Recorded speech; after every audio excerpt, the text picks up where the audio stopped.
புது புது ட்ரெண்டிங் வீடியோக்களை பார்க்க நம்ம தமிழ் ட்ரெண்ட் சேனலை சப்ஸ்கிரைப் பண்ணிக்கோங்க. மறக்காம பக்கத்தில் இருக்கிற பெல் பட்டனை டச் பண்ணி ஆல் அப்படின்ற ஆப்ஷன் வரும், அதை அழுத்திக்கோங்க. அப்போதான் நம்ம போடுற புது புது வீடியோக்கள் உங்களுக்கு வந்து கொண்டே இருக்கும்.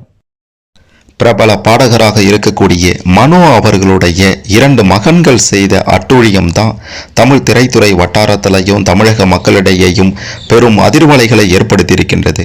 தற்போது 2 பேருமே தலைமறைவாகிட்டாங்க. போலீசார் வலைவீசி தேடிக்கொண்டிருக்காங்க. அப்படி என்னதான் நடந்தது? போலீசார் தேட காரணம் என்ன? பிரபல பாடகர் மனோ அவர்களுடைய பெயருக்கும் புகழுக்கும் களங்கத்தை ஏற்படுத்தக்கூடிய வகையில் 2 மகன்களும் செய்த அந்த அட்டூழியம் தான் என்ன அப்படின்ட்டு இந்த விவகாரம் தொடர்பாக இதுவரை யாருக்கும் தெரியாத பல அதிர்ச்சியான உண்மைகள் எல்லாத்தையும் தெல்ல தெளிவா துல்லியமா பார்க்க போறோம். கடைசி வரை பார்த்தீங்கன்னா எல்லாமே உங்களுக்கு சிறப்பா புரியும். அதுக்கு முன்னாடி இந்த வீடியோவை மறக்காம லைக் பண்ணுங்க. சரி, வாங்க வீடியோக்குள்ளார போலாம். சென்னை ஆலப்பாக்கத்தை சேர்ந்தவர் தான் 20 வயதான கிருபாகரன். இவர் தண்டையார்பேட்டையில் இருக்கக்கூடிய கல்லூரி ஒன்றில் 3ஆம் ஆண்டு படித்துட்டு வர்றாரு. இவர் மதுரவாயிலை சேர்ந்த 16 வயது ITI படிக்கும் சிறுவனுடன் சேர்ந்து வலசரவாக்கம் ஸ்ரீதேவி குப்பம் பகுதியில் இருக்கக்கூடிய கால்பந்து பயிற்சி அகாடமியில பயிற்சி பெற்றுட்டு வராரு. இப்படியாப்பட்ட ஒரு சூழ்நிலையில தான் பார்த்தீங்கன்னா 2024 செப்டம்பர் 10ஆம் தேதி அன்று இரவு பயிற்சி முடிந்து வலசரவாக்கம் ஸ்ரீதேவி குப்பம் அருகே இருக்கக்கூடிய உணவகத்திற்கு இருவரும் உணவு வாங்க சென்றிருக்காங்க. அப்போது அங்கு நின்றிருந்த 5 பேர் கொண்ட கும்பல் ஒன்று கிருபாகரன் மற்றும் 16 வயதான சிறுவனுடன் வாக்குவாதத்தில் ஈடுபட்டு இருக்காங்க. என்ன காரணம்னா, அங்க இருந்த பாடகர் மனோ அவர்களுடைய வீட்டை உற்று பார்த்தாங்களாம், சுற்றி முற்றி பார்த்தாங்களாம். அதனால வாக்குவாதம் ஏற்பட்டதாம். அந்த இருவரையும் 5 பேர் கொண்ட கும்பல் பார்த்தீங்கன்னா மோசமாக தாக்கி இருக்காங்க. இதனை அடுத்து காயமடைந்த கிருபாகரனும் 16 வயது சிறுவனும் கீழ்ப்பாக்கம் அரசு மருத்துவமனையில சிகிச்சைக்காக சேர்க்கப்பட்டாங்க. இப்படியாப்பட்ட ஒரு சூழ்நிலையில தான் பார்த்தீங்கன்னா அந்த 2 மாணவர்களும் போலீஸ்ல புகார் கொடுத்திருக்காங்க. விசாரணையில தாக்குதல் நடத்திய அந்த 5 பேர்ல 2 பேர் பிரபல பின்னணி பாடகர் மனோவுடைய மகன்கள். ஒருத்தர் ரஃபி மனோ, இன்னொருத்தர் சாகிர். இதனை அடுத்துதான் மனோவின் வீட்டிற்கு சென்ற போலீசார் அங்கு விசாரணையை நடத்தியிருக்காங்க. மனோவின் மகன்கள் மற்றும் அவருடைய நண்பர்கள் மீது மோசமாக பேசுதல், தாக்குதல், மிரட்டல் உள்ளிட்ட 3 பிரிவுகளின் கீழ் வழக்கு பதிவு செய்திருக்காங்க. இதுல 28 வயதான விக்னேஷ், 26 வயதான தர்மா ஆகிய இருவரையும் போலீசார் கைது செய்திருக்காங்க. மற்ற 3 பேரும் மனோவின் மகன்கள் உட்பட 3 பேரையும் போலீசார் தேடிட்டு இருக்காங்க.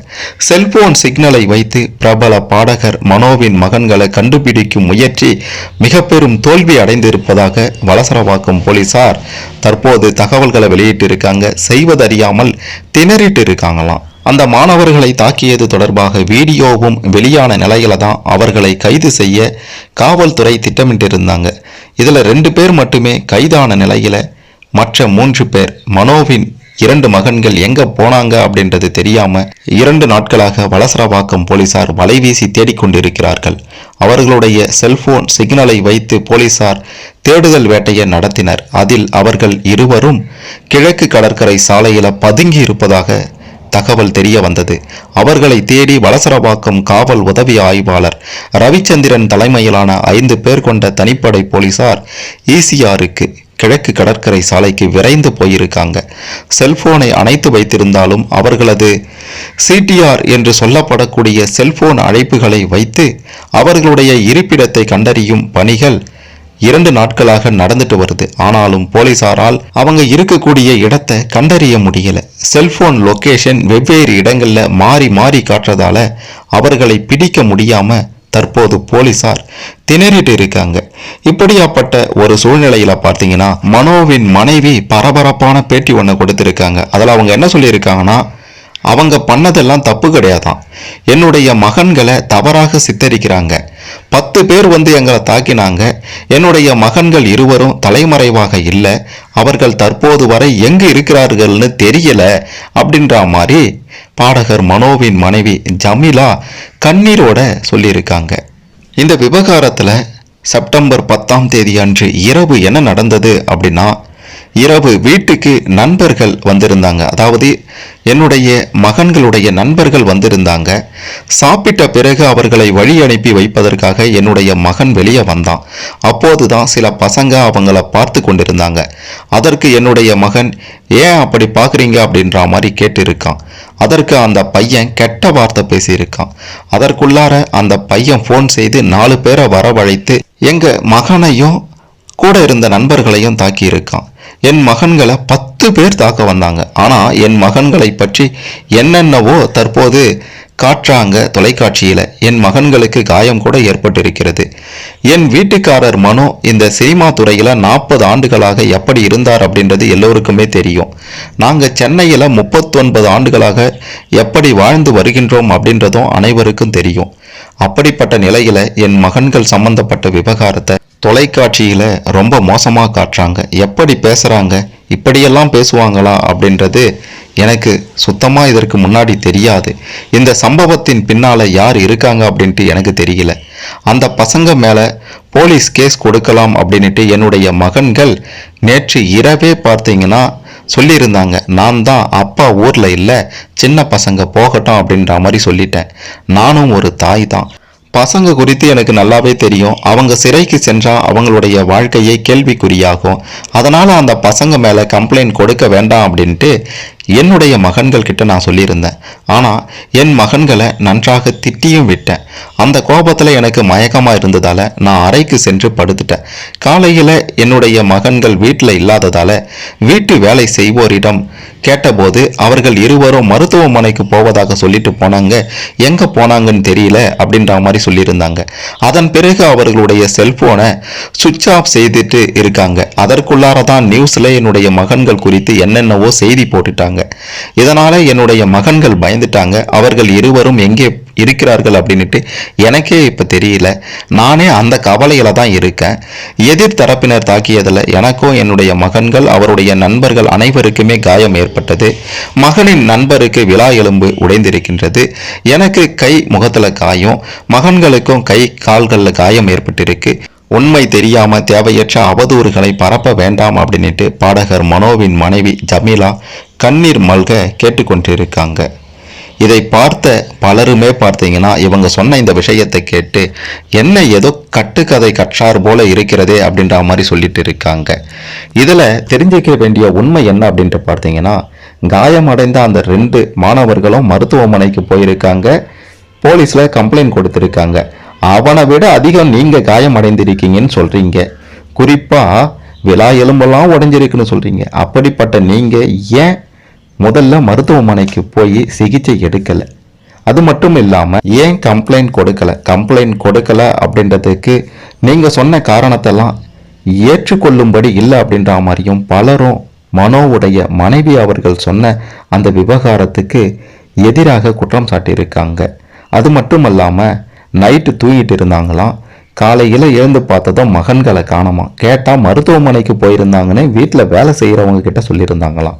இதெல்லாம் எப்படி இருக்குன்னா காதலை பூ சுத்துறார் போல இருக்கிறது அப்படின்ற மாதிரியும் பலரும் தங்களுடைய கருத்துக்களை சொல்லிட்டு இருக்காங்க. இன்னொரு பக்கம் பார்த்தீங்கன்னா சரி, அவங்க மீது எந்த விதமான ஒரு குற்றச்சாட்டும் இல்லை தானே, எதற்காக தலைமறைவாகணும்? அதுவும் 2 நாட்கள் செல்போன் சுவிட்ச் ஆஃப். போலீஸார் வலைவீசி தேடிட்டு இருக்காங்க. தலைமறைவாக காரணம் என்ன அப்படின்றதையும் அவங்க தெளிவுபடுத்தலை. ஏதோ அவங்க அதாவது இந்த நண்பர்கள்லாம் சேர்ந்து இவங்களுடைய மகனும் சேர்ந்து தாக்கிட்டாங்க. ஆனால் அதற்கு ஏதோ ஒரு காரணத்தை சொல்லணும். தன்னுடைய மகன்கள் மேலே எந்த பழியும் விழுந்துடக்கூடாது அப்படின்ற ஒரு நோக்கில் சொல்லப்பட்ட பேட்டியாகவே மனு அவர்களுடைய மனைவி சொன்ன அந்த விஷயங்கள் எல்லாமும் இருக்கின்றது. குறிப்பாக இந்த விவகாரத்தில் பார்த்தீங்கன்னா பல அட்டூழியங்கள் நடந்திருப்பதாகவும் தகவல்கள் வெளியாகி இருக்கின்றது. குடி போதையில் இருந்திருக்காங்க இந்த 5 பேருமே. அது பற்றிய எந்த ஒரு விஷயத்தையும் மனோவின் மனைவி சொல்லலை அப்படின்றதும் குறிப்பிட வேண்டிய விஷயம். ஏன் இவ்வளோ விஷயத்தை சொன்ன அவங்க குடிபோதையில் இருந்த அந்த விஷயத்தை மறைத்தது ஏன்? தன்னுடைய மகன்கள் எங்கே இருக்கிறார்கள் அப்படின்றது அவங்களுக்கே தெரியல அப்படின்னா என்ன காரணம்? இதற்கு பின்னாடி பல மோசமான சம்பவங்கள் அவங்களுடைய மகனால் அரங்கேறி இருக்கின்றது அப்படின்றதையும் இங்கே சொல்லியே ஆகணும். இப்படியாப்பட்ட சில சம்பவங்கள் நடந்திருக்கு அப்படின்றது அவங்க கொடுத்த அந்த பேட்டியின் மூலமாகவே தெரிய வருகின்றது. பாடகர் மனோவிற்கு பார்த்தீங்கன்னா 2 மகன்கள், அதாவது ரஃபிக் மற்றும் சாகிர் என்று. 2வது மகன் தான் இந்த ரஃபிக். இவர் தான் பார்த்தீங்கன்னா மது போதையில் இருந்திருக்கின்றார். அப்போதுதான் தன்னுடைய நண்பர்களுடன் சேர்ந்து அந்த மாணவர்களை அடித்திருக்கின்றார். அப்போது ரஃபிக்கின் அண்ணன் சாகிரும் கிருபாகரனை தாக்கியிருக்கிறார். இதில் தான் பார்த்தீங்கன்னா ரொம்பவே மோசமான ஒரு காயம் அந்த மாணவர் கிருபாகரனுக்கு ஏற்பட்டிருக்கின்றது. இந்த விவகாரத்தில் இன்னொரு கொடுமையான விஷயம் என்ன அப்படின்ட்டு பார்த்தீங்கன்னா, இந்த சம்பவம் நடந்தபோது இரவு ரோந்து பணியில் இருந்த போலீசார் தகராறை தடுத்து நிறுத்தாம வேடிக்கை பார்த்திருக்காங்க அப்படின்றது ரொம்ப மோசமான விஷயம். இதனை அடுத்து தான் போலீஸை கண்டவுடன் பாடகர் மனோவின் 2 மகன்களும் தகராறில் ஈடுபட்டதிலிருந்து வெளியே வந்திருக்காங்க.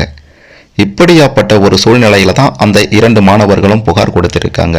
சம்பவம் இப்படி இருக்கும்போது ஏதோ சொல்லணும், உண்மையை மறைக்கணும், தன்னுடைய மகன்களை காப்பாற்றணும், தங்களுடைய குடும்பத்தின் பெயருக்கு களங்கம் ஏற்படக்கூடாது அப்படின்றதுக்காக மனோவின் மனைவி கொடுத்த பேட்டிக்கு எதிராக பலரும் தற்போது கொந்தளித்து போயிருக்காங்க என்பதும் குறிப்பிட வேண்டிய விஷயம். இந்த விவகாரத்தை பற்றி நீங்க என்ன நினைக்கிறீங்க? பெரும் புகழையும் ஒரு செல்வாக்கோடவும் இருக்கக்கூடிய பாடகர் மனோவின் மகன்கள் குடி போதையில் செய்த இந்த அட்டூழியத்தை பற்றி நீங்கள் என்ன நினைக்கிறீங்க? உங்களுடைய கருத்துக்களை மறக்காம கமெண்ட்ல பதிவு செய்யுங்க. இந்த மாதிரியான சம்பவங்கள் நடக்க காரணம் என்ன அப்படின்றதையும் கமெண்ட்ல சொல்லுங்க. மறக்காம இந்த வீடியோவை லைக் பண்ணுங்க, ஷேர் பண்ணுங்க. பாடகர் மனோவின் மகன்கள் குடி போதையில் செய்த இந்த அட்டூழியத்தை பற்றி பலரும் பல விஷயங்களை தெரிந்து கொள்ள இந்த பதிவு நிச்சயம் உதவும்.